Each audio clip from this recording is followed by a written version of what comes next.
and requires the president to release 10 years of tax returns. Senate Majority Leader Mitch McConnell has said he will not bring the legislation up for a vote in the Senate. Here's a look at the closing debate on H.R. 1. For 8 years, this chamber's been silent, a silence that harmed people.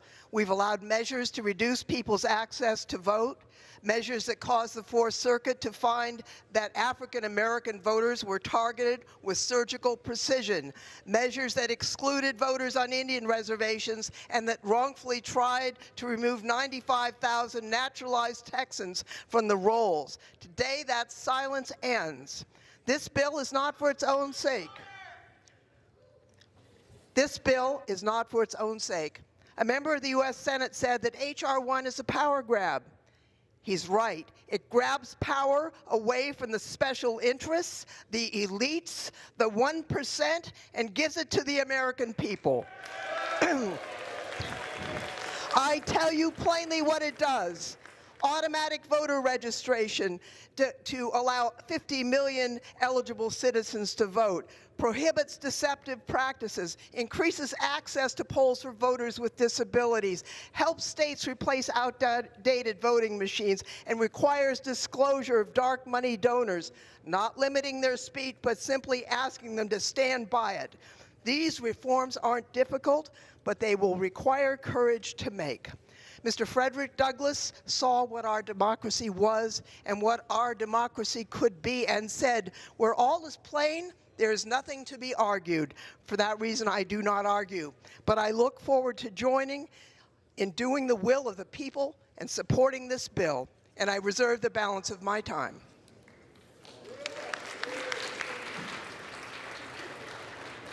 The gentlewoman reserves. The chair will remind all persons in the gallery that they are here as guests of the House and that any manifestation of approval or disapproval of proceedings is in violation of the rules of the House. The gentleman from Illinois. Madam Speaker, Madam Chair, before I get started, could I ask for a point of personal privilege to have the members of this institution in the gallery recognize you as the first Native American woman to ever chair the House proceedings?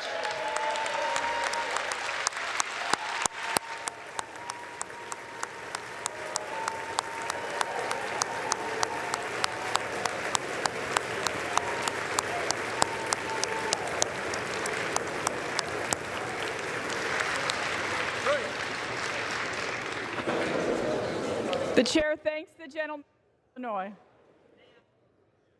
The committee will be in order. The gentleman from Illinois. Thank you, Madam Chairman. As my home state president, Ronald Reagan, once said, the most terrifying words in the English language are, "I'm from the government and I'm here to help." I am for the American voter. I support every eligible voter having easier ways to register to vote and easier access to the polls. What I'm not for is Washington, D.C. taking over our elections. I've said it before, I agree with my colleagues across the aisle that there is a role for the federal government to play in election infrastructure, campaign finance disclosure, ballot access, transparency, and most importantly, election security.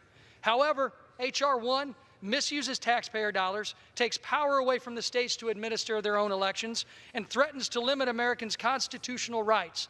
And I cannot support this legislation. This bill, a 700-page mammoth bill, takes power away from states, given to them by the U.S. Constitution, to designate the time, place, and the manner of their elections. I know the author of this legislation said yesterday that H.R. 1 is simply implementing the best practices of states, but that's federalizing our election system, no matter how nicely you phrase it. Congress should partner with the states who understand the unique needs of their own residents and provide support to increase voter registration and improve election security. Instead of federally mandating what this bill does, which is a one-size-fits-all approach, there's a limited role for the federal government to play in elections when patterns of discrimination have occurred, and when we will continue to address those patterns, we can do it in a bipartisan way through the Voting Rights Act. I cannot stress enough that Congress should absolutely be in favor of increasing access to the polls, but we cannot do that without adding the necessary checks and balances to ensure that these accesses are protected. We should allow states to maintain their own voter rolls, to help them process voters in a timely manner, avoid unfunded mandates, and manage voter lists to avoid registration and voting irregularities. A few voting irregularities can change the outcome of a single election. The committee will be in order. A few voting irregularities can change the outcome of a single election. Just look at what happened recently in North Carolina. A political operative working for a Republican candidate illegally harvested ballots, which led to the North Carolina State Board of Elections calling for a new special election. Ballot harvesting is the practice when a political operative or volunteer can come to your home, pick up your ballot, and deliver it to the polling precinct. This process, while illegal in most states like North Carolina, is a perfectly legal practice in places like California. Republicans both at the House Administration Committee markup and at Rules Committee offered amendments to prohibit ballot harvesting, and both attempts were rejected by Democrats. We can no longer be naive to think that this is a practice that will simply help your elderly neighbor who can no longer get to the polls. Just ask my former colleagues from California. Ballot harvesting is an unguarded instrument that's occurring on a large scale as a practice used by political operatives to manipulate the outcome of elections. If we want to improve election security, we must eliminate ballot harvesting and its risks to taking away the choice of the American people. Every American deserves their vote to be counted and protected. H.R. 1 limits free speech, imposes vague standards that disadvantage American citizens who want to advocate on behalf of what they believe in.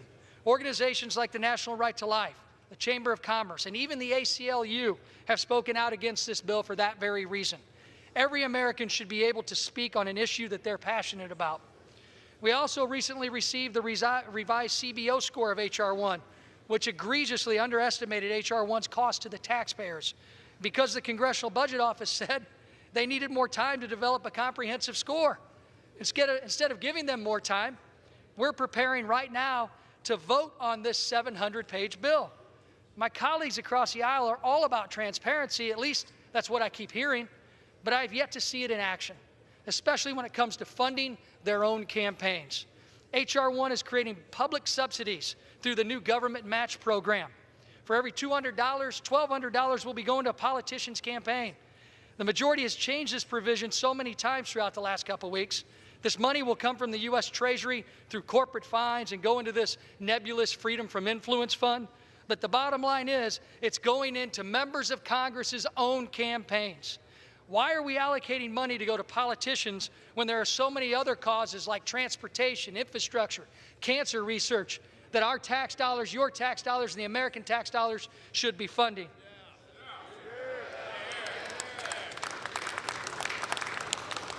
The Democrats claim they want to take money out of politics. The gentleman will suspend.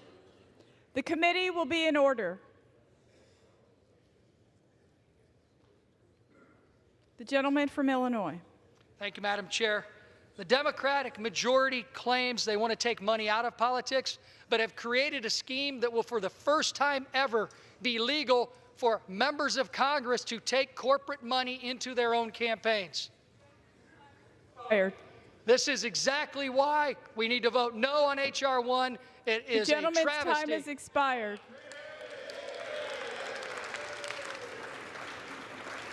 The gentlewoman from California.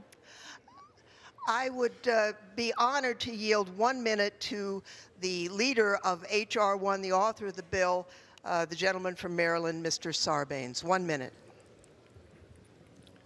The gentleman from Maryland is recognized for 1 minute. Thank you, Madam Speaker. My colleagues, somewhere in America, there's a family in their living room looking at the television, hearing another report about how billionaires and super PACs and insiders and lobbyists are running Washington and calling the shots on what happens in their lives. And they're asking themselves, do we matter anymore? Do we count? Will our voice be heard? H.R. 1 says to that family and millions of families across the country who feel the same way, we get it. We hear you. We want to change this place and give you your voice back by restoring ethics and integrity, by pushing back on the influence of big money in our politics. and by making sure that when you go to vote, you don't have to run an obstacle course to the ballot box in America. That's what we stand for. Our colleague John Lewis reminds us all the time that we have to keep our eyes on the prize. Well, on this day, at this moment, in this House, the prize is H.R. 1. Let's pass H.R. 1. I yield back my time. The gentlewoman from California. Madam Chairwoman, may I ask how much time remains? The gentlewoman has 2½ minutes. I would like to yield the remainder of my time to the hero of the voting rights and civil rights movement, the Honorable John Lewis of Georgia.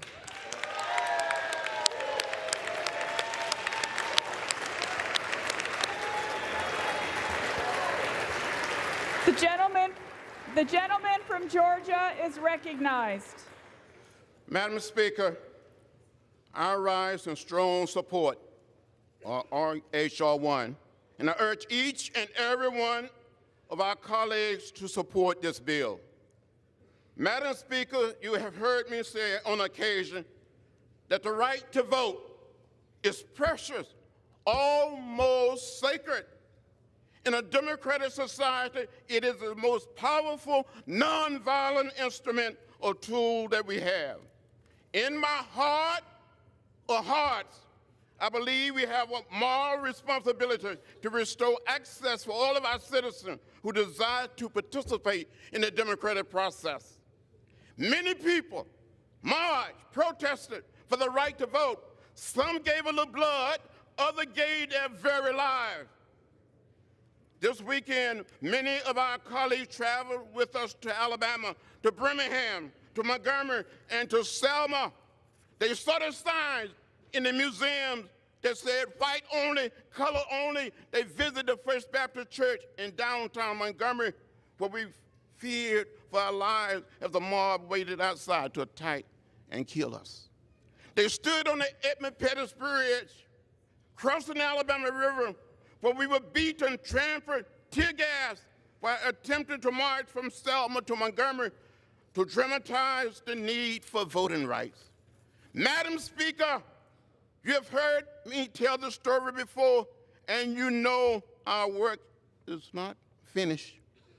It makes me sad. It makes me feel like crying when people are denied the right to vote. We all know that this is not a Democratic or Republican issue. It is an American one. For the past few days, I listened to the debate on this bill. I spent some time having what I call an executive session with myself. The words of Dr. Martin Luther King Jr. came to mind. He would often say that the arc of the moral universe is so long, but it bends toward justice. The vote is an opportunity to be on the right side of history. It is a chance to cast a vote by the people, of the people, and for the people. So I ask you, if not us, then who? If not now, then when?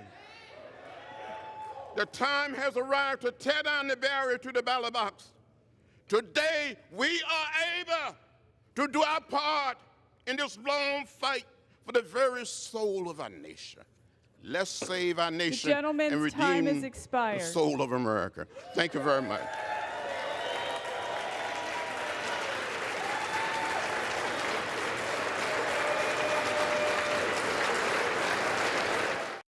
Before the final passage vote on